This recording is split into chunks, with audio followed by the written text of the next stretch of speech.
Le premier bruit qui a percé la fièvre a été la glace, non pas la douleur, ni la claque humide de l'eau contre ma peau. Ce bruit, fin, cristallin, presque délicat, de glaçons s'entrechoquant dans un verre. Il m'a atteint une demi-seconde avant le froid. Puis l'eau a frappé. Elle a inondé mes yeux, coulé en nappe glaciale sur mon front, longé l'arête de mon nez, s'est glissée au coin de ma bouche et a dégouliné de mon menton sur le parquet. La flaque s'est étendue sous moi, détrempant le tablier que je portais depuis l'aube. J'étais resté debout pendant 16 heures. La trempette au crabe d'abord, puis la côte de bœuf rôti qui demandait à être arrosée sans arrêt, puis les noix de Saint-Jacques enrobées de bacon qui avaient empli la cuisine de l'odeur lourde de la graisse fondue. Chaque fois que j'inspirais, une douleur aiguë et humide se tordait derrière mon sternum, comme si une serviette détrempée avait été enroulée autour de mes côtes et que quelqu'un la resserrait lentement. Le thermomètre digital avait roulé près du pied du canapé. Le chiffre 102,4 brillait d'un rouge cru. Tristan se tenait au-dessus de moi, le verre vide à la main. Il ne s'est pas accroupi. Il n'a pas tendu la main. Il m'a regardé de la façon dont on regarde une tache qui a abîmé un sol de valeur. « Arrête ton cirque », a-t-il dit. L'irritation dans sa voix m'était familière, le même ton qu'il employait lorsque le pressing était en retard ou que le Wi-Fi ramait pendant une partie de jeu vidéo. Personne ne meurt d'un simple rhume. Pour qui joues-tu cette comédie? Mes parents sont là. J'ai essayé de parler. Une toux m'a déchiré la gorge, jaillie d'un endroit profond et métallique. Elle m'a laissé le souffle coupé. Mes ongles grattaient inutilement les interstices entre les lattes du plancher.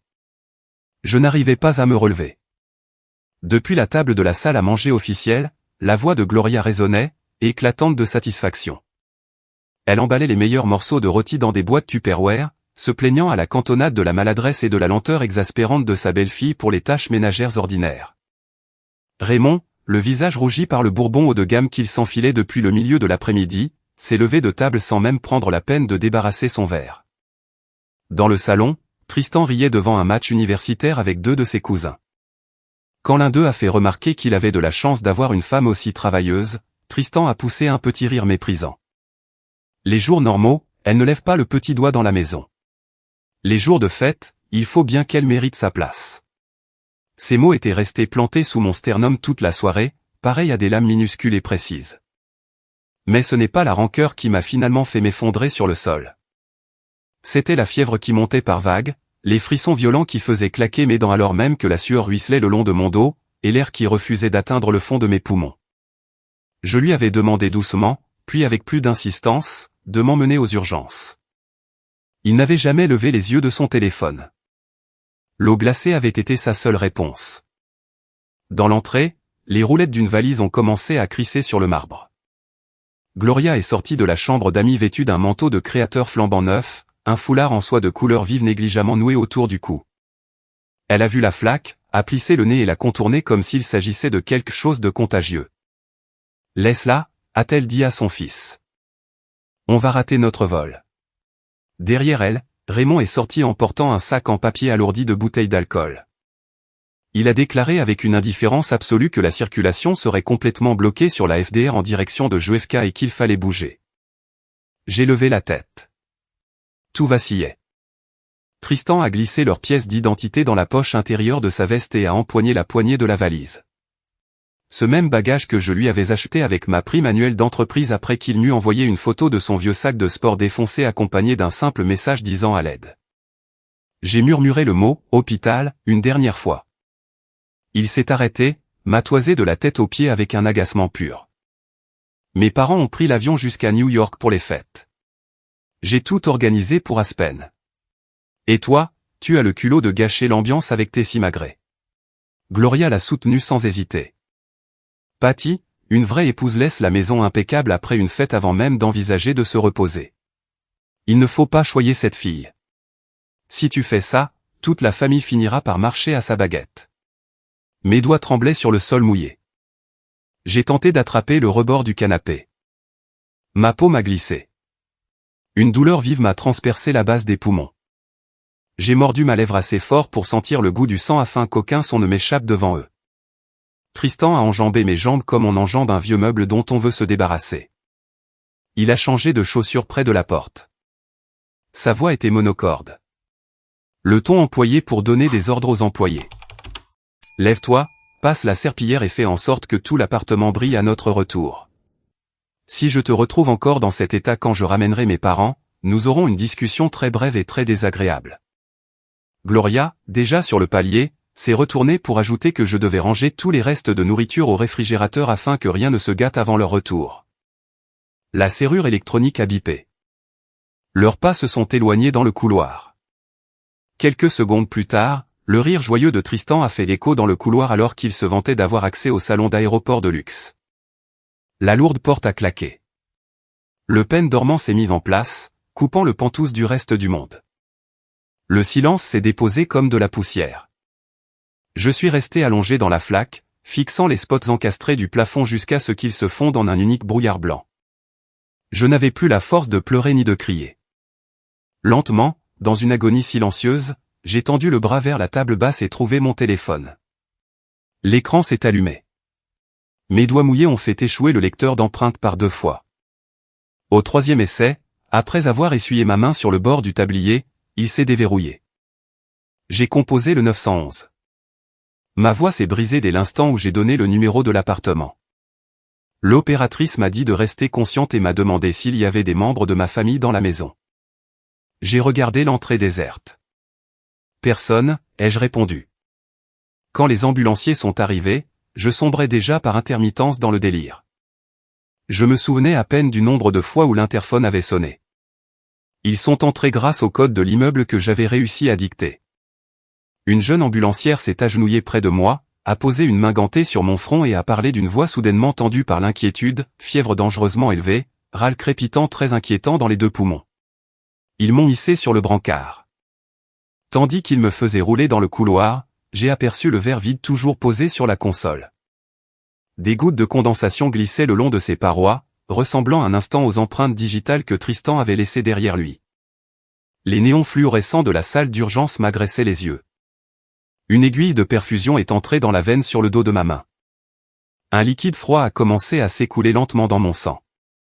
Le médecin de garde a ausculté ma poitrine, a ordonné une série d'examens, puis m'a parlé d'un ton calme qui parvenait étrangement à être plus terrifiant que la panique, pneumonie bilatérale aiguë sévère. Si vous aviez tardé ne serait-ce qu'une heure de plus pour appeler les secours, nous aurions une conversation bien différente en ce moment. Où est votre famille? Je suis restée silencieuse. Derrière le rideau, un autre patient toussait violemment pendant que ses proches appelaient les médecins dans une angoisse grandissante. Le contraste était presque tragicomique. J'ai sorti mon téléphone de mon sac à main avec des doigts rendus maladroits par les pansements médicaux. Une notification de l'application de la caméra embarquée s'affichait sur la bannière « Synchronisation cloud réussie ». L'interface du véhicule de luxe était techniquement au nom de Tristan, mais j'avais payé l'intégralité de l'apport initial moi-même. Terrifié à l'idée qu'il prenne le volant après l'une de ces soirées arrosées, j'avais fait installer le tout dernier modèle avec enregistrement audio intégral de l'habitacle. L'application n'était liée qu'à mon compte personnel. Tristan n'avait jamais daigné apprendre comment elle fonctionnait. Je voulais seulement savoir s'ils étaient arrivés à l'aéroport. J'ai lancé l'extrait le plus récent sans écouteur. La voix de Gloria a envahi le petit espace de l'hôpital, « Tu as agi exactement comme il fallait. Les femmes têtues ont besoin d'être matées. Si tu la laisses crever de faim dans cet appartement vide pendant 3 jours entiers, elle reviendra en rampant à genoux et commencera enfin à remplir ses devoirs d'épouse comme il se doit. » Un froissement de vêtements. Tristan a ricané, elle s'est crue trop importante ces derniers temps. Elle fait la malade au moindre prétexte. Il est temps de lui fixer des règles une bonne fois pour toutes. Le ton de Gloria a changé, devenant plus acerbe. Elle parlait du pantouse à présent, indignée qu'une propriété de plusieurs millions de dollars à Tribeca soit restée uniquement à mon nom. Selon sa logique, une fois que 2 personnes étaient mariées, l'immobilier appartenait à toute la famille. Elle exigeait que Tristan me force à ajouter son nom sur le titre de propriété sans délai. Le silence n'a duré que quelques secondes. Puis la voix de Tristan s'est fait entendre, aussi distincte que s'il s'était tenu à côté du lit, « Je vais m'en occuper. Dès qu'elle sera enceinte et devra prendre son congé maternité, elle sera totalement dépendante financièrement. Elle n'aura d'autre choix que d'obéir au doigt et à l'œil. » Raymond s'est joint à eux, conseillant à son fils de ne pas précipiter le transfert de propriété. « D'abord, a-t-il dit, oblige-la à vider son épargne pour ouvrir une franchise de salon de beauté haut de gamme pour la sœur de Tristan. Tristan a approuvé sans hésiter. Gloria a ajouté que si je refusais, il me bannirait purement et simplement de la famille. Elle a ricané avec un mépris non dissimulé en rappelant que j'étais entré dans ce mariage avec rien de plus qu'un ensemble d'appareils électroménagers, et que je devrais m'estimer éternellement reconnaissante que Tristan m'ait choisi. Le claquement sec d'un briquet, Raymond s'était mis à fumer dans la voiture. Tristan a convenu avec son père que ma plus grande peur était de me retrouver sans famille. S'ils exerçaient une pression méthodique, je finirais par céder chaque centime de mon plein gré. J'ai appuyé sur pause. Le moniteur médical poursuivait son rythme régulier. Les gouttes de médicaments descendaient le long de la tubulure transparente, mais la chaleur à l'intérieur de mon corps avait laissé place à quelque chose de plus froid et de bien plus durable. Ce n'était pas l'effet des antipyrétiques. C'était la constatation glaciale de la trahison s'incrustant jusqu'à la moelle de mes os. J'ai regardé le filet de sang qui avait reflué dans la perfusion. Sans retirer l'aiguille, j'ai sauvegardé le fichier audio original sur mon cloud privé et en ai envoyé une copie à une adresse courriel sécurisée que j'avais créée des années plus tôt et jamais utilisée. Quand j'ai eu terminé, j'ai posé le téléphone et fermé les yeux. J'avais acheté le Pantouse de Tribeca grâce au capital de l'assurance vie versée après le décès de mes parents, combiné aux primes professionnelles que j'avais patiemment épargnées pendant des années en tant que chef de projet senior. Le jour du virement final, je m'étais rendu seul à l'office notarial. L'agent m'avait demandé si j'attendais mon mari. Je lui avais répondu que je n'attendais personne. À cette époque, je n'étais même pas marié. La recherche de titres, l'acte enregistré auprès du greffe du comté et l'historique complet des virements bancaires prouvaient sans l'ombre d'un doute que le bien avait été acquis avant le mariage, entièrement au comptant et sans aucun prêt hypothécaire. Aux yeux de la loi, c'était un bien propre à tous égards. Lorsque nous nous sommes mariés, la famille de Tristan ne m'a rien offert. Gloria avait proclamé que les jeunes d'aujourd'hui préféraient le pragmatisme et qu'ils feraient donc l'impasse sur les cadeaux de mariage traditionnels. Le jour où l'électroménager haut de gamme a été livré, elle a passé sa main sur la porte du réfrigérateur Sub-Zero devant les livreurs et a déclaré haut et fort que pour la propriétaire d'un bien aussi luxueux, j'aurais tout de même pu m'offrir des modèles d'une gamme supérieure. J'avais eu envie de disparaître sous terre d'embarras.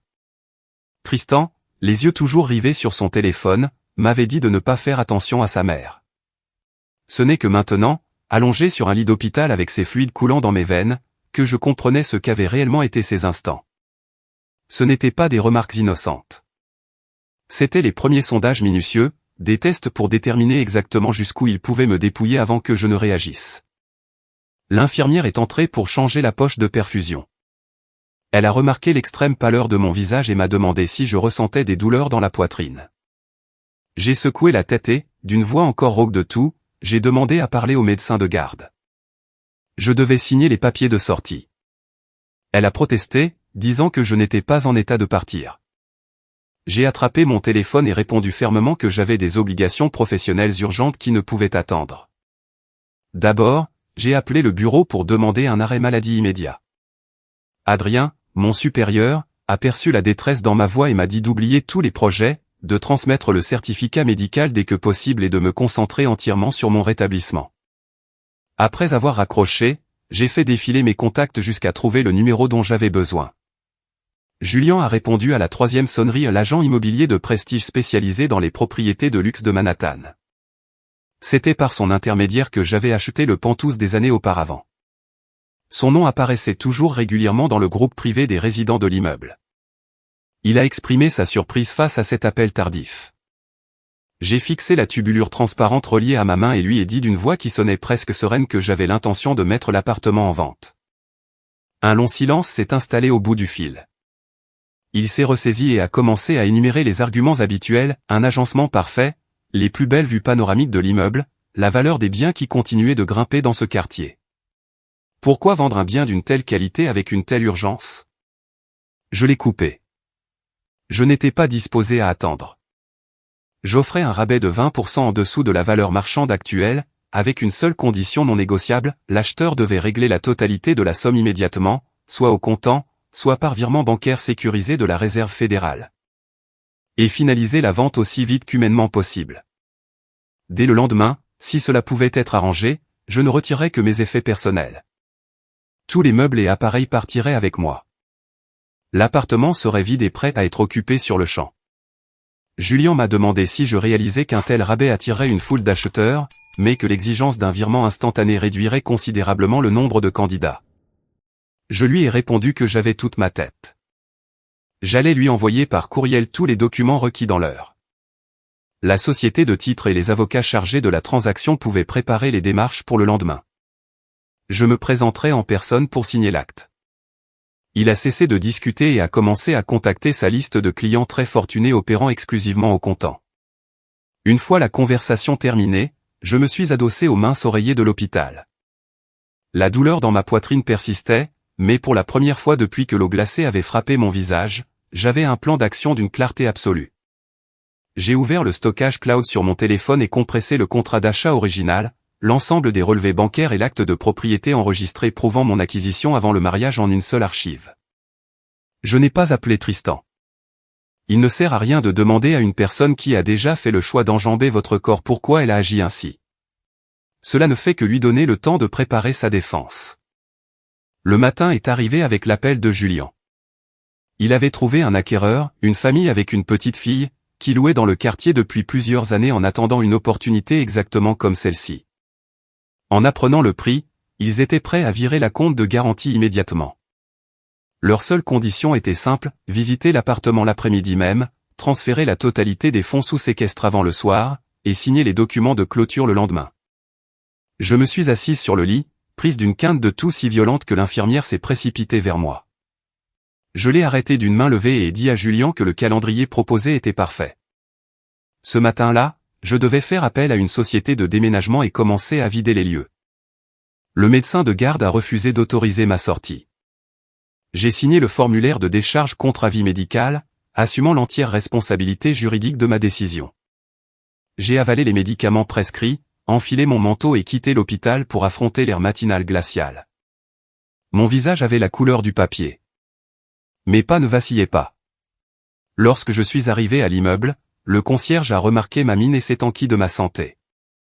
Je l'ai informé que je déménageais et qu'un camion aurait besoin d'accéder au quai de déchargement dans l'heure. Il a paru surpris, mais a consigné l'information dans le système sans autre commentaire. Dans l'ascenseur privé, j'ai observé mon reflet sur la paroi en métal brossé. Cheveux en désordre, lèvres presque exsangues, yeux brillants des derniers feux de la fièvre. J'ai remonté mon masque chirurgical sur mon visage et ouvert la porte du pentouse. À l'intérieur, tout était resté exactement tel qu'il l'avait laissé. La flaque sur le sol avait séché, laissant des auréoles blanchâtres et irrégulières. Le foulard de Gloria était jeté sur le dossier du canapé. Le verre de Bourbon à moitié bu de Raymond traînait sur la table basse. Les pantoufles de Tristan avaient été ôtées d'un coup de pied près de l'entrée et gisaient là où elles étaient tombées. J'ai enfilé une paire de gants jetables et me suis mis au travail. Mes affaires personnelles occupaient étonnamment peu d'espace, les documents importants, l'ordinateur portable professionnel, une petite sélection de vêtements et le vieil album photo qui contenait les seuls clichés qu'il me restait de mes parents. Tout tenait dans une seule valise. Le reste de l'appartement était meublé des appareils haut de gamme que j'avais acquis de mes propres deniers, et de l'accumulation d'objets bon marché que la famille de Tristan y avait introduit au fil des ans, s'appropriant les pièces comme si elles leur appartenaient déjà. À 10 heures précises, les déménageurs sont arrivés. Le chef d'équipe s'est présenté sous le nom de Marcus. Il a jaugé le volume des biens et m'a demandé si la totalité du contenu devait être emportée. Je lui ai remis un inventaire imprimé, le réfrigérateur Sub-Zero, le combiné lave-linge sèche-linge, les grands téléviseurs OLED, les purificateurs d'air haute capacité, la table de salle à manger de Créateur et le matelas orthopédique. Tout devait être emballé avec soin et transporté dans un box de stockage climatisé que j'avais loué le matin même. Je lui ai montré la liasse de factures électroniques, portant tout exclusivement mon nom, attestant de ma propriété légale exclusive sur chaque élément mentionné. Marcus a hoché la tête et a demandé ce qu'il fallait faire de tout le reste. J'ai désigné la chambre d'amis et la terrasse. Le reste n'était que des déchets. Ils devaient être jetés dans 3 sacs poubelles noirs ultra résistants de chantier. Un service de débarras distinct s'occuperait des meubles plus encombrants. J'allais rémunérer l'équipe généreusement pour la main-d'œuvre et le trajet jusqu'à la décharge municipale. Il n'y a eu aucune question supplémentaire. En quelques minutes, l'appartement s'est rempli du bruit du ruban adhésif que l'on déroule, des visseuses démontant les supports muraux, et du dernier ronronnement sourd du réfrigérateur qu'on débranchait. Le grand téléviseur que Tristan aimait tant exhiber à ses amis lorsqu'il jouait aux jeux vidéo a été décroché du mur, laissant un rectangle propre sur le papier peint, comme si une illusion avait été arrachée. Le foulard de Gloria a atterri directement dans l'un des sacs noirs. Les assiettes sales et le verre de Bourbon ont suivi. L'un des déménageurs a ouvert le dressing, en a sorti les costumes qui y étaient suspendus et m'a demandé où les mettre. J'ai observé le tissu en polyester bon marché et les manches plissées. Tristan avait acheté l'un de ses costumes au début de notre mariage, s'était plaint à l'époque de son prix, puis s'était vanté auprès de sa mère de la bonne affaire qu'il avait dénichée dans un rayon de déstockage. J'ai ordonné au déménageur de tout jeter à la poubelle. Il n'a hésité qu'une seconde avant d'obtempérer. Les chemises de Tristan, son assortiment de cravates criardes, ses baskets de sport qui dégageaient encore une odeur aigre et ses flacons entamés d'eau de Cologne bon marché ont tous disparu dans le plastique noir. Chaque fois qu'un sac était noué, la matière émettait un claquement sec et définitif. J'ai pris en photo chaque sac rempli et chaque étape du chargement avec mon téléphone. Ces images n'étaient pas conservées par nostalgie. C'étaient des preuves documentées au cas où quelqu'un déciderait plus tard de prétendre qu'on lui avait dérobé des biens personnels. À midi, les acheteurs sont arrivés. Sophia tenait sa fillette par la main et paraissait hésitante en découvrant les pièces à moitié vides. Julien a rapidement expliqué que la vendeuse libérait les lieux le jour même et que la remise des clés serait donc immédiate. Daniel est resté planté devant les baies vitrées et a contemplé la vue sans dire un mot pendant plusieurs secondes. Lorsqu'il s'est enfin retourné, il a redemandé, presque incrédule, si le contrat serait bel et bien signé au prix convenu. J'ai répondu depuis l'entrée, le titre de propriété était net. Il n'y avait aucun privilège, aucune hypothèque, et aucun tiers ne pouvait revendiquer un quelconque droit d'occupation. Les seules conditions étaient que les actes soient signés avant la fin de la journée et que l'intégralité des fonds soit virée sur le compte séquestre de la société de titres. Une fois le nouvel acte enregistré au greffe le lendemain matin, les acheteurs seraient libres de changer les serrures et de prendre possession des lieux. Sophia m'a demandé prudemment si l'urgence de la vente dissimulait un vice de structure. Je lui ai remis les attestations en cours certifiant un sol nul pour les charges de copropriété et les taxes foncières, et lui ai affirmé que le bien était en excellent état. J'étais tout simplement incapable de rester une seconde de plus dans un espace ayant été occupé par des gens que je n'avais plus jamais l'intention de revoir. Daniel m'a fixé un long moment, puis a hoché la tête. Après avoir examiné le rapport de titre confirmant ma propriété exclusive, leurs dernières hésitations se sont envolées. En fin d'après-midi, après avoir pris une nouvelle dose de mes médicaments, j'étais assise dans une salle de conférence au cabinet de l'avocat spécialisé en droit immobilier. Julien a passé en revue chaque clause du contrat. Le conseil de l'acheteur a examiné scrupuleusement la chaîne des titres et s'est enquis de mon statut matrimonial. J'ai présenté l'ensemble des relevés bancaires prouvant que l'achat avait été effectué intégralement au comptant avant le mariage. Le bien constituait un bien propre en vertu des lois de l'État. Aucune autre personne ne détenait d'intérêt légal. L'avocat chargé de la signature s'est déclaré pleinement satisfait des pièces fournies. Daniel a présenté la confirmation que le virement de la réserve fédérale avait été émis. Quand la totalité du montant est apparue sur l'écran du responsable du compte séquestre, je me suis accordé une seconde pour contempler le chiffre. Il était sensiblement inférieur à la valeur du marché. Je n'éprouvais aucun regret. Cette différence n'était que le prix à payer pour éradiquer une forme particulière de vermine de mon existence. Vers 19h, le dernier camion de déménagement est parti pour le garde-meubles. Je suis retourné dans le pantouse désormais vide. Mes pas résonnaient fort sur le plancher nu. Il n'y avait plus de canapé, plus de lit, plus le moindre ustensile de cuisine. Les seules marques restantes sur les murs étaient les petits trous où des œuvres d'art avaient été suspendues. Les déménageurs les avaient déjà rebouchés et lissés. Le parquet avait été nettoyé. Les fenêtres grandes ouvertes avaient chassé les derniers effluves du parfum de Gloria et l'odeur tenace de tabac froid. Dans l'allée de service derrière l'immeuble, un alignement impeccable de sacs noirs de 100 litres attendait à côté des bennes à ordures. À côté d'eux gisait le vieux sac de sport de Tristan avec sa bandoulière déchirée. L'agent de sécurité de nuit, qui effectuait sa ronde, m'a demandé à voix basse si je partais pour de bon. J'ai glissé les reçus de la décharge dans mon sac, lui ai confirmé que oui et lui ai demandé de mettre à jour la liste d'accès des résidents dès le lendemain. Il a regardé les sacs, puis mon visage, a semblé vouloir dire quelque chose, puis s'est contenté de hocher la tête en me souhaitant un prompt rétablissement. Quand j'ai repris l'ascenseur, un serrurier engagé par les nouveaux propriétaires était déjà en train d'installer un verrou biométrique. L'ancien digicode avait été retiré. Un signal sonore différent a retenti lorsque le nouveau mécanisme s'est enclenché. À l'intérieur du salon, la petite fille se tenait au milieu de la pièce vide et demandait à sa mère si c'était vrai qu'ils allaient vivre ici. La réponse de Sophia était douce et heureuse. J'ai posé les 2 anciens badges d'accès sur l'îlot de la cuisine. Les anciens codes d'accès avaient déjà été effacés. L'appartement leur appartenait désormais en totalité. Les acheteurs m'ont remercié avec une sincérité manifeste. Julien m'a raccompagné jusqu'à l'ascenseur. Avant que les portes ne se referment, j'ai jeté un dernier regard à l'entrée.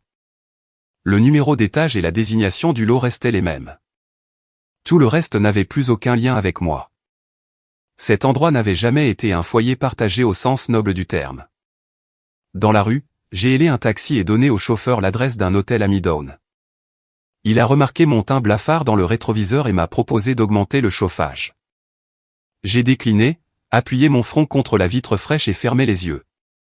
Mon téléphone a commencé à vibrer sous l'avalanche de messages. Des photos de Tristan, Gloria posant devant une chaîne de montagnes enneigées, lunettes de soleil XXL, 2 doigts levés en signe de paix, une assiette de risotto au homard et à la truffe. Un court texte disant que sa mère était ravie. Un dernier message, si tu te sens mieux, nettoie la maison de fond en comble. Mes parents auront besoin de se reposer après le vol. Ne recommence pas à faire la malade. Je n'ai pas répondu. Le taxi s'est engagé sur la 5e avenue. Les lumières de la ville défilaient par la fenêtre en de longues traînées lumineuses. J'ai verrouillé l'écran et retourné l'appareil face contre le siège. À l'hôtel, le réceptionniste a tressailli au son de ma toux et m'a aussitôt proposé de l'eau chaude citronnée. J'ai pris la carte magnétique et suis monté. La suite était silencieuse. Les draps étaient impeccables. J'ai sorti le projet de convention de divorce de mon sac et l'ai posé sur le bureau. Ensuite, j'ai téléversé les enregistrements de la caméra de bord, les actes de vente, les relevés bancaires, les photos des sacs poubelles et les reçus de la décharge dans un dossier partagé sécurisé avec Vivien, l'avocate spécialisée dans les dissolutions de mariage à fort patrimoine. Même si l'épuisement pesait lourdement sur mes paupières, j'ai rédigé le courriel avec une précision chirurgicale, nous allons engager la procédure selon les conditions dont nous avons discuté précédemment. L'appartement a été vendu et les fonds sont déjà sur mon compte personnel. Vous trouverez ci-joint les preuves audio d'une intention préméditée d'accaparement de biens propres et du refus de me procurer des soins médicaux. Une autre affaire nécessite d'être instruite, mon mari a utilisé une carte de crédit d'entreprise pour acheter des articles de luxe et des cosmétiques pour sa mère. Les copies des notes de frais correspondantes, les factures d'achat et les confirmations de livraison adressées à son numéro de téléphone sont incluses. La réponse de Vivien est arrivée en quelques minutes, nous ferons le point demain matin. Votre unique devoir ce soir est de vous reposer. Ne supprimez aucun fichier original. Ce n'est qu'alors que je me suis couché. Dès que le poids de la couette s'est posé sur moi, les derniers restes d'adrénaline se sont dissipés, et la douleur cuisante dans mes poumons est revenue. J'ai fixé le plafond en écoutant le souffle feutré de la climatisation. Il n'y avait plus de belle-mère exigeant un repas immédiat. Il n'y avait plus de mari balayant une fièvre dangereuse en la qualifiant de comédie. Il n'y avait plus de beau-père donnant son avis sur la façon dont une épouse doit se comporter. Au matin, le virement avait été crédité. Julien m'a envoyé la confirmation que le greffier du comté avait enregistré le nouvel acte de vente. J'ai ouvert mon application bancaire, contemplé le solde pendant plusieurs secondes, pris ma dose suivante de médicaments avec de l'eau chaude, et signé la demande de divorce électronique d'une main parfaitement ferme. Vivien a appelé presque immédiatement après.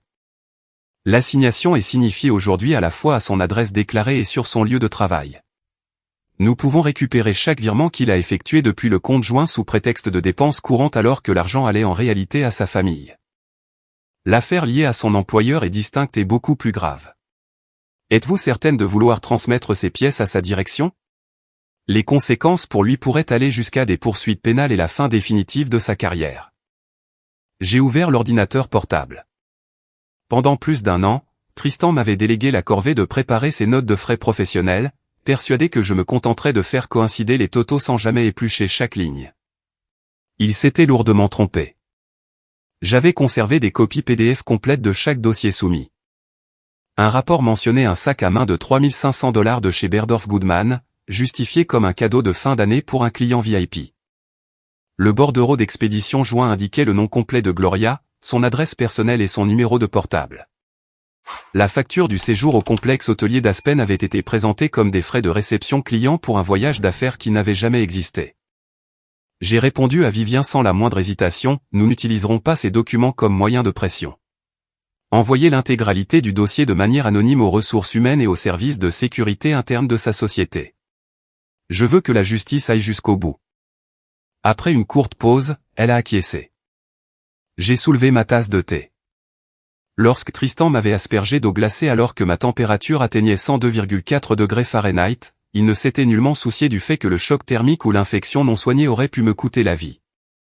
Je n'éprouvais aucune pitié comparable pour ce qui allait lui arriver. Le système qui avait permis à ces 3 individus de traiter mon foyer et mon corps comme des ressources jetables était sur le point d'être anéanti à jamais.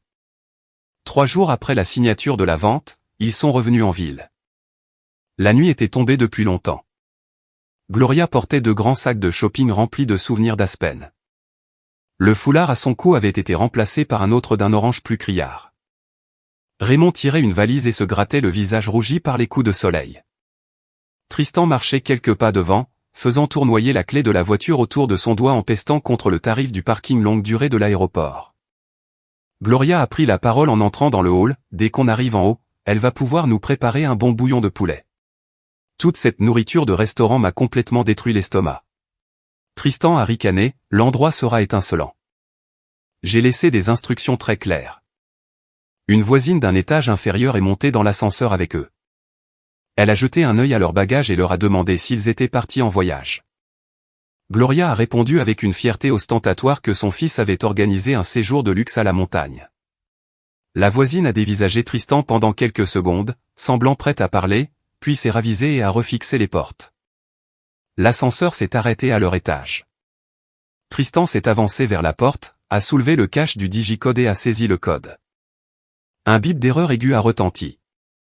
Il a froncé les sourcils et a essayé une deuxième fois, nouvelle erreur. Le visage de Gloria a changé, tu as oublié les chiffres. Tristan a composé la combinaison une 3e fois.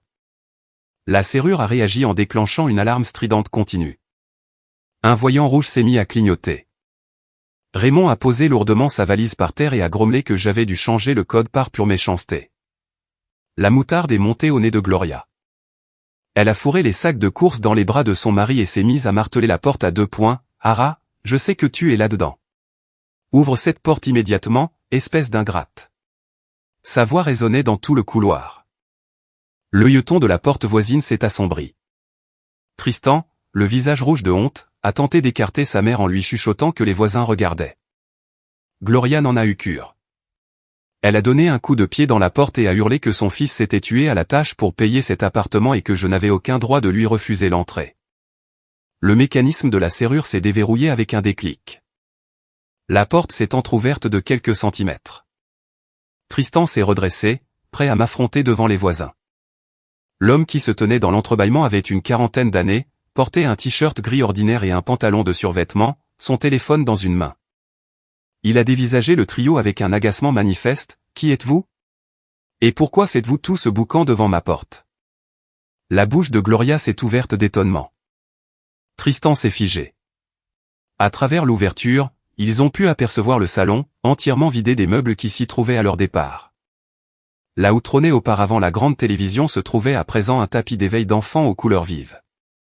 Sur la terrasse, une petite paire de collants roses séchait sur un étendoir. En l'espace de 3 jours, l'appartement était devenu méconnaissable. La voix de Tristan est montée dans les aigus, « C'est mon appartement. Où est ma femme ? Faites-la sortir immédiatement. » Daniel a ouvert la porte en grand, « Je suis le propriétaire de ce lot. Nous avons finalisé l'achat et emménagé hier. Si vous continuez ce tapage, j'appelle la police pour tentative d'effraction. » La réaction de Gloria a été immédiate et hystérique. Elle a tenté de forcer le passage, martelant que l'appartement appartenait à son fils et exigeant de savoir si Daniel était mon amant. Il l'a bloqué d'un bras et l'a averti que tout contact supplémentaire entraînerait un dépôt de plainte. Elle s'est effondrée sur le sol du couloir et s'est mise à crier pour appeler la police, affirmant être victime d'une escroquerie colossale et promettant de me faire la peau en personne. Des résidents d'autres étages commençaient à s'attrouper près de la cage d'escalier. Tristan a enfin compris que la situation était irréversible. Il a dégainé son téléphone et composé mon numéro. La première tentative a basculé sur messagerie. La seconde a déclenché un message vocal automatique indiquant que le numéro n'était plus attribué. L'alarme de la porte s'était arrêtée, mais les hurlements de Gloria et le signalement calme de Daniel au service d'urgence avaient transformé le palier en un spectacle public. 2 agents de police sont arrivés en quelques minutes et ont dispersé les curieux. Daniel s'est présenté comme l'auteur de l'appel. Tristan s'est aussitôt lancé dans des explications confuses, prétendant qu'il s'agissait d'un malentendu, que l'appartement appartenait à son épouse et qu'à leur retour de voyage, ils étaient tombés sur un occupant illégitime. Daniel a tendu son téléphone et montré l'acte de vente officiel enregistré, correspondant parfaitement à sa pièce d'identité. La transaction avait été enregistrée 3 jours plus tôt. Les fonds avaient été débloqués. Les documents étaient signés et notariés. Les serrures avaient été remplacées par un professionnel agréé. L'un des agents a appelé sa centrale par radio pour vérification. En attendant, Raymond tentait de calmer sa femme, qui s'obstinait à crier que les papiers étaient des faux. Tristan restait prostré, muet. Plus tard, il me confiera lors de notre unique échange après cette nuit-là que l'image de moi gisant sur le sol trempé le jour de leur départ lui était revenue avec une clarté brutale. À l'époque, il avait pris cela pour de l'exagération. Debout dans ce couloir, il avait compris qu'il s'agissait de l'ultime avertissement. La confirmation radio est tombée. Le ton de l'agent a changé, les documents sont parfaitement valides. Ce bien n'appartient ni à votre femme, ni à vous. Tout litige relatif aux biens matrimoniaux relève du tribunal des affaires familiales. Pour l'heure, vous provoquez un trouble à l'ordre public et tentez de pénétrer dans une propriété privée sans autorisation. Vous quittez l'immeuble immédiatement ou nous vous plaçons en garde à vue. Tristan était livide, elle ne pouvait pas vendre sans ma signature. Nous sommes mariés. L'agent a répondu avec une patience forcée, le titre était établi à son seul nom en tant que bien propre. Votre seul recours, si vous estimez en avoir un, passe par des avocats. Vous n'avez aucun droit ici ce soir. Circulez. Gloria s'est précipitée à nouveau vers l'avant, exigeant de savoir où se trouvaient les vêtements de son fils, ses montres et ses autres affaires. Daniel a répliqué que l'appartement était totalement vide lorsqu'ils en avaient pris possession. La voix de Tristan s'est brisée lorsqu'il a demandé ce qu'étaient devenus le réfrigérateur et la télévision. Le concierge de l'immeuble, qui avait accompagné les policiers, est intervenu pour la première fois, la précédente propriétaire a fait intervenir des déménageurs il y a 3 jours. Tout le gros électroménager et les meubles ont été répertoriés et emmenés dans un garde-meuble. Le reste des affaires vêtements, chaussures et plusieurs costumes d'entrée de gamme a été mis dans des sacs de chantier et évacué par le service des encombrants de la ville. Elle a supervisé l'opération elle-même et a réglé les frais nécessaires. Gloria s'est tournée vers lui avec un regard qui dépassait la simple fureur, à la poubelle ? Le concierge a confirmé d'un ton neutre, parfaitement. Un ricanement discret a fusé parmi les derniers badauds avant d'être étouffé. Le visage de Tristan s'est assombri. Il a haussé le ton contre le concierge, lequel s'est contenté de répondre que les instructions émanaient de la propriétaire légale et que les déménageurs s'étaient contentés de les appliquer. Les policiers ont mis fin à l'échange. Ils ont ordonné au trio de ramasser leurs bagages et de quitter l'étage. Daniel a refermé la porte. La nouvelle serrure s'est verrouillée avec un son électronique net. Tristan est resté planté au milieu du couloir. Il a composé mon numéro en boucle. Au 7e essai, l'appel a abouti. Dans le calme de ma chambre d'hôtel, on n'entendait qu'une douce musique classique en fond sonore et le tintement occasionnel d'une cuillère contre de la porcelaine. Sa voix était étranglée, « Où es-tu ? Tu as perdu la tête ? Tu as vendu l'appartement sans m'en parler. » J'étais assise près de la fenêtre avec une tasse de tisane à la camomille, sans mettre le haut-parleur. J'écoutais le rythme saccadé de sa respiration. J'ai nettoyé la maison avant votre retour, exactement comme tu me l'avais ordonné. La vente s'est conclue rapidement. Les éléments indésirables ont été retirés et transportés à la décharge municipale. Le résultat est nettement plus propre. Il peinait à articuler une réponse, « Tu as jeté mes costumes. » C'étaient des vêtements en tissu synthétique bon marché et des chaussures qui dégageaient une odeur tenace. J'ai payé les frais de mise au rebut. Toute réclamation peut être adressée au service de la voirie. Il a perdu tout contrôle. Il s'est mis à hurler que je devais revenir immédiatement, que ses parents n'avaient plus d'endroit où dormir, que j'essayais de les jeter à la rue. J'ai regardé la surface de monter, tes parents ont tenté d'entrer de force chez un inconnu et ont provoqué un scandale public devant les forces de l'ordre. L'atteinte à leur réputation s'est faite sans aucune aide de ma part. La voix de Gloria a soudain éclaté en arrière-plan, me couvrant d'insultes et exigeant la restitution de l'argent de la vente. J'ai attendu qu'elle s'arrête pour reprendre d'une voix posée, « Gloria, ce bien a été acheté par mes soins avec mes fonds propres avant le mariage. Ni votre fils ni vous n'y avez contribué d'un seul centime. Les papiers du divorce ont déjà été signifiés à l'adresse enregistrée. Désormais, une distance stricte sera de mise. » Le ton formel et juridique a semblé la frapper plus efficacement que ne l'aurait fait des cris. Tristan a repris le combiné, insistant sur le fait que le divorce était une réaction disproportionnée, que la vente devait être annulée et qu'il était prêt à passer l'éponge sur tout cet épisode si l'argent était restitué. J'ai posé ma tasse, la transaction est irrévocable. Les nouveaux propriétaires ont changé le système d'accès. Toute nouvelle apparition à cette adresse entraînera votre arrestation. Il continuait à faire les 100 pas dans le couloir, conscient des regards braqués sur lui depuis les portes entr'ouvertes. Il m'a demandé pourquoi je détruisais notre famille pour une simple dispute, si j'étais encore capable du moindre sentiment humain. Je n'ai pas répondu tout de suite. Le souvenir de l'eau glacée, la conversation enregistrée où il planifiait de me priver de nourriture pendant 3 jours, et l'écho de leur rire dans le couloir me sont revenus avec une netteté absolue. Il n'y avait plus lieu de s'expliquer. J'ai récupéré ce qui m'appartenait et supprimé ce qui n'était pas à moi, ai-je dit. Signe les papiers lorsqu'ils te parviendront. Tous nos futurs échanges se feront par l'intermédiaire de mon avocate. J'ai raccroché et bloqué son numéro. Celui de Gloria a suivi. Puis celui de Raymond. Le silence qui s'est installé était total. Dans le couloir, Tristan fixait son écran noir. Gloria lui a agrippé le bras, parlant d'engager un avocat et de porter l'affaire devant les tribunaux. Il a hoché la tête, s'imaginant encore que les biens matrimoniaux étaient automatiquement divisés en parts égales. L'un des policiers, toujours posté près des ascenseurs, leur a signifié qu'ils étaient libres d'engager toutes les poursuites qu'ils voulaient une fois sortis de l'immeuble. Ils ont ramassé leurs valises et sont partis. Dans l'ascenseur qui descendait, Gloria continuait de déverser ses injures. Tristan ne l'écoutait plus. Un courriel de la directrice des ressources humaines de son entreprise venait d'apparaître sur son téléphone, lui intimant de se présenter au bureau de la sécurité interne dès le lendemain à 9 h pour répondre à des questions relatives à un usage abusif présumé de sa carte bancaire professionnelle. Et à des notes de frais falsifiées. Le message mentionnait un signalement anonyme accompagné de pièces justificatives détaillées. La gravité de la situation l'a frappé avant même que les portes ne s'ouvrent sur le hall. Le lendemain matin, Tristan a pénétré dans la salle de conférence vitrée située à un étage élevé de son entreprise. Il avait perdu toutes ses couleurs. Autour de la longue table était assis la directrice des ressources humaines, le responsable de la sécurité de l'entreprise et le vice-président dont il dépendait hiérarchiquement. Une chemise cartonnée portant son nom gisait au centre de la table, à côté d'une copie de la demande de divorce qui lui avait été signifiée la veille. La directrice des RH a ouvert la séance sans préambule, un dossier complet de pièces à conviction avait été réceptionné. Il concernait des dépenses personnelles non autorisées imputées sur les comptes de l'entreprise et la soumission de notes de frais falsifiées.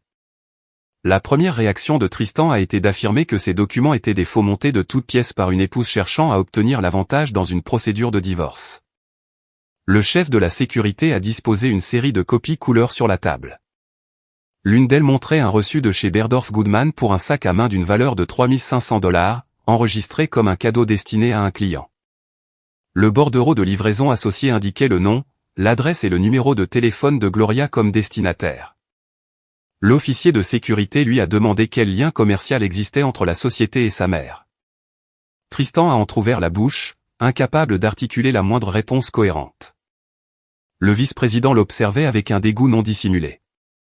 D'autres pages ont suivi, des achats de cosmétiques pour un montant total de 2 000 $, le compte de fidélité utilisé en caisse étant rattaché à Gloria. La facture intégrale du séjour au complexe d'Aspen, déclarée sous l'intitulé « Frais de déplacement et de réception » pour une réunion client qui n'avait jamais été programmée. Le responsable de la sécurité a exigé les noms des clients prétendument reçus sur les pistes de ski. Tristan a tenté de s'expliquer.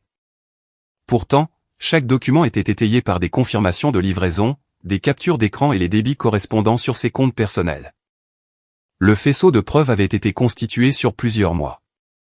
Chaque fois qu'il avait jeté une poignée de reçus sur le canapé en m'ordonnant de m'en occuper, j'avais conservé des copies complètes et recoupé minutieusement chaque détail. Je n'avais pas été l'assistante passive qu'il croyait, j'avais patiemment monté le dossier nécessaire pour le jour où il servirait. Il a commencé à balbutier qu'il pouvait rembourser les sommes et que sa femme avait orchestré ce coup monté. Le vice-président l'a interrompu, soulignant le préjudice d'ores et déjà causé à la réputation du département à une époque où les contrôles financiers internes se durcissaient. Le chef de la sécurité a fait remarquer que Tristan venait tout simplement de reconnaître les faits de vol. Aucune échappatoire n'était possible, ni aurait nécessité d'inventer des clients imaginaires, avouer constituer une faute pénale caractérisée. La directrice des RH a rendu la sentence, mise à pied immédiate sans solde, restitution immédiate du badge et du matériel de l'entreprise, et licenciement pour faute lourde. Le remboursement intégral des sommes était exigé, faute de quoi un signalement serait immédiatement transmis au procureur de la République. Tristan a été escorté hors de la pièce sous le regard de ses collègues. Dans le hall, un agent de sécurité a rassemblé ses effets personnels dans un carton et l'a raccompagné jusqu'à la sortie.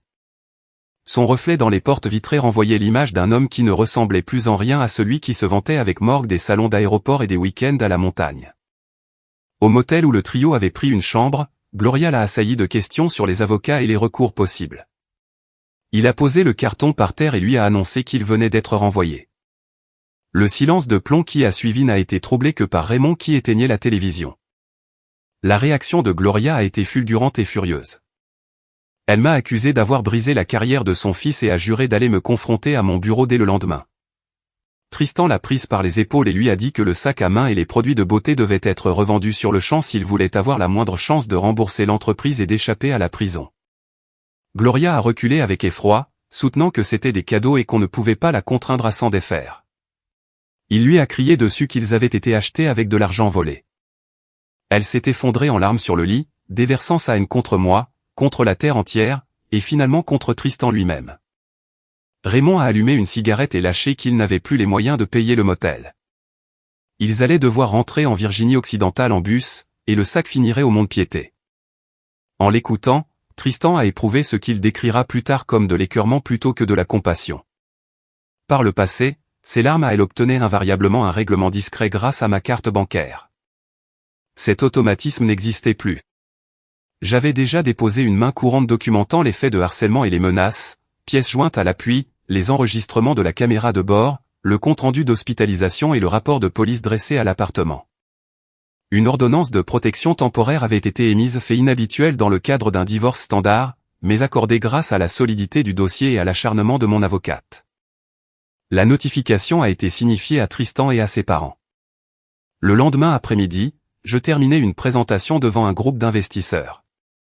Adrien m'a demandé comment je tenais le coup et m'a proposé quelques jours de repos supplémentaires. Je lui ai répondu que j'étais parfaitement en état de continuer. À 15 heures, Gloria a surgi dans le hall de l'immeuble où je travaillais. Elle portait le même manteau que durant son voyage et tentait de forcer les portiques de sécurité en exigeant qu'on me fasse descendre. Les agents de garde ont consulté la liste d'accès, qui intégrait désormais les termes de l'ordonnance d'éloignement, et lui ont intimé de quitter les lieux. Elle a jeté le sac Berdorf sur le sol de marbre et s'est lancée dans une diatribe publique enflammée, m'accusant d'avoir dépouillé son fils.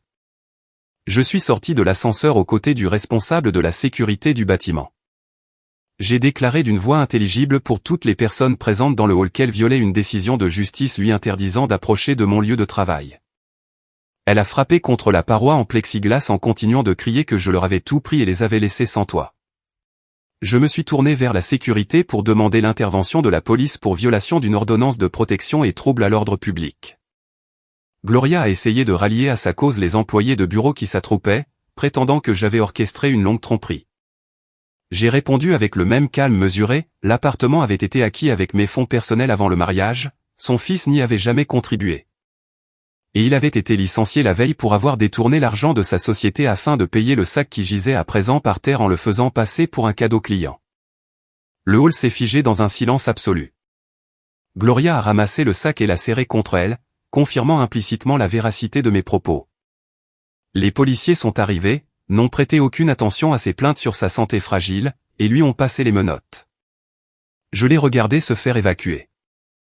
Le directeur de projet m'a demandé si j'avais besoin d'aide. J'ai répondu que j'avais simplement des révisions budgétaires à finaliser et j'ai repris l'ascenseur. Quelques jours plus tard, Tristan et moi étions assis face à face dans la salle de réunion de Vivien. Il avait maigri. Une barbe mal taillée couvrait une partie de son visage. Il flottait dans un costume bon marché. J'avais opté pour une veste noire cintrée, impeccable. Il a commencé par demander s'il était vraiment nécessaire que sa mère passe par la case garde à vue. J'ai répliqué que la police était intervenue parce qu'elle avait enfreint la loi, avant d'ajouter, et qui a jeté de l'eau glacée sur une femme brûlante avec 102,4 de fièvre. Il a balbutié qu'il pensait à ce moment-là que j'exagérais mon état. J'ai posé une clé USB sur la table et lancé l'extrait pertinent de l'enregistrement de la dashcam, le projet de me priver de nourriture pendant 3 jours, le plan pour accaparer le titre de propriété, les remarques sur ma future dépendance financière en cas de grossesse. Un silence de mort a régné dans la pièce après la fin de la bande audio. Vivien a alors énoncé nos conditions, un divorce par consentement mutuel selon une procédure accélérée, une renonciation irrévocable à toute prétention sur le produit de la vente de l'appartement, et le remboursement immédiat des sommes détournées sur le compte professionnel. Tout refus entraînerait la transmission immédiate du dossier complet au procureur de la République. Tristan a demandé où il était censé trouver cet argent et pourquoi je m'acharnais à le détruire. Je l'ai fixé droit dans les yeux et lui ai énuméré toutes les exigences qu'il avait formulées au fil des années, m'endetter pour financer son train de vie insoutenable, créer une entreprise pour sa sœur, héberger ses parents à mes frais de façon permanente. Il s'était imaginé que ce système durerait toujours. L'heure des comptes avait sonné, et la facture était à son nom. Il n'avait plus qu'à signer. Son avocat lui a murmuré à l'oreille, lui confirmant qu'un procès sur la revendication immobilière était voué à l'échec et que les preuves de fraude d'entreprise le conduiraient presque à coup sûr derrière les barreaux. Tristan a relevé les yeux avec l'expression d'un homme acculé, sans la moindre issue, et a demandé si une réconciliation restait envisageable. J'ai rebouché mon stylo d'un clic sec. Il a signé les documents. Dans les semaines qui ont suivi, il a revendu son SUV à perte. Les bijoux de Gloria ont été bradés dans une boutique de rachat d'or pour une fraction de leur valeur d'achat. Les sommes récupérées ont été allouées au remboursement de sa dette envers l'entreprise. Le reliquat ferait l'objet de saisies sur salaire par le fisc. Ils ont déménagé dans un mobil-home situé dans une petite ville sinistrée de Virginie occidentale. Les membres de la famille qui voyaient autrefois Tristan comme une réussite le qualifiaient désormais, lorsqu'il parlait encore de lui, d'homme que sa femme avait jeté en même temps que les ordures ménagères. Gloria a sombré dans une amertume perpétuelle. Raymond buvait sans arrêt et lui ordonnait de se taire si elle ne voulait pas que la banque vienne saisir le peu qu'il leur restait. Je ne suis jamais retourné à Tribeca. Une part des fonds issus de la vente a servi à financer le bail d'un appartement situé dans un immeuble sécurisé offrant une vue dégagée sur le parc. Le jour où le tribunal a prononcé le jugement de divorce définitif, je suis sorti du cabinet d'avocat et ai décroché à un appel provenant d'un numéro inconnu. La voix de Tristan était éraillée. Il m'a dit que sa mère n'allait pas bien, que son père continuait de sombrer dans l'alcool, et que lui-même enchaînait les gardes de nuit à décharger des camions pour honorer les saisies sur salaire. Il ne demandait aucune réconciliation, simplement une réduction des mensualités parce qu'il n'arrivait plus à subvenir à ses besoins fondamentaux. J'ai contemplé le ciel d'hiver qui se reflétait sur les façades vitrées des immeubles alentours. Il a employé le mot « noyade ». Il n'avait aucune idée de ce que ce terme signifiait. Il n'avait jamais lutté pour trouver un souffle d'air sur un parquet froid pendant que l'être qui avait juré de le soutenir l'enjambait en lui ordonnant de faire le ménage avant le retour des invités. Je lui ai signifié que les décisions de justice seraient appliquées à la lettre, j'ai raccroché et bloqué le numéro. Il ne me restait pas la moindre trace de colère. Une séparation efficace n'exige ni éclat de voix ni esclandre public. Elle exige simplement une barrière infranchissable face à des gens qui ont déjà démontré ce dont ils étaient capables lorsqu'aucune limite ne leur était opposée. Au même moment, Tristan se tenait sur la terre battue devant son mobil-home. À travers une vitre rafistolée avec du ruban adhésif, il entendait la toux de Gloria et la voix pâteuse de Raymond sous l'effet de l'alcool. Près du grillage gisait son vieux sac de sport, une roulette prise dans une plaque de glace sale. Il comprenait trop tard que la porte ne s'était pas refermée sur lui 3 jours après leur retour d'Aspen, il l'avait fermée lui-même, jour après jour. Chaque fois qu'il avait pris de l'argent sans demander. Chaque fois qu'il avait cautionné les jugements humiliants de sa mère sur ma personne. Et de façon définitive lorsqu'il m'avait laissé à même le sol pour partir à l'aéroport. Je suis retourné à mon bureau, et ouvert le dernier tiroir de ma table de travail et y ai rangé le jugement définitif. Tout au fond du même tiroir se trouvait un reçu de quincaillerie décoloré pour l'achat d'un carton de sacs poubelles de chantier. Ces mêmes sacs qui avaient englouti les derniers vestiges de cette ancienne vie. J'ai glissé le reçu dans la déchiqueteuse. La machine l'a réduit en confettis qui se sont mêlés aux déchets de papier ordinaire de la journée. Une notification d'agenda s'est affichée à l'écran pour la prochaine réunion du comité exécutif. J'ai refermé le tiroir, pris mon ordinateur portable et me suis dirigé vers la salle de conseil. La maison avait été nettoyée. Les seules clés restantes étaient celles que je tenais entre mes mains. La guérison physique a été plus longue que la bataille juridique. Même une fois l'infection résorbée et les crépitements dans mes poumons réduits à un râle sec occasionnel, le souvenir de l'eau glacée persistait. Certaines nuits, je me réveillais persuadé d'être encore allongé sur ce plancher, guettant le bruit de la porte d'entrée. La porte ne s'est plus jamais ouverte. Les seuls bruits réguliers étaient la ventilation de l'immeuble et les rumeurs lointaines d'une ville qui n'exigeait plus rien de moi. J'ai conservé le box de stockage pendant plusieurs mois. Le samedi, je m'y rendais, déverrouillais l'espace et restais debout au milieu des meubles et appareils électroménagers emballés. J'ai vendu ces biens progressivement, par le biais de réseaux privés. Les transactions étaient purement impersonnelles. L'argent a été versé sur un compte que j'avais intitulé sans détour, frais résiduels de séparation. Vivien a finalisé les dernières formalités avec l'efficacité pour laquelle je l'avais engagé. Les tentatives de Tristan pour contester le partage des biens ont été rejetées les unes après les autres.